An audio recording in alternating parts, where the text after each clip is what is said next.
Bakit mo binanggit yung Rolex at Gucci? Kasi kikinggan ko siya eh. Ha? Alam mo, very spontaneous tong utak ko eh.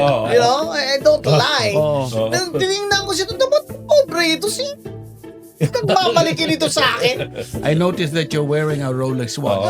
You know, binabaligtad naman nila eh. Diba? Kasi wala sila doon. But you should listen to that guy na vendor siya doon or may-ari siya doon ng isang store. Na sinabi niya, nandun ako eh. Huwag kayong mag-judge. Nakatalikod na si Attorney Guanzon eh. Nung umubo siya, hindi naman sila inubuhan. Ang layo nila eh. Ang layo ko eh. Ba't naman ako lalapit doon sa mga tao, di ba? Paano yun na may sale, di ba?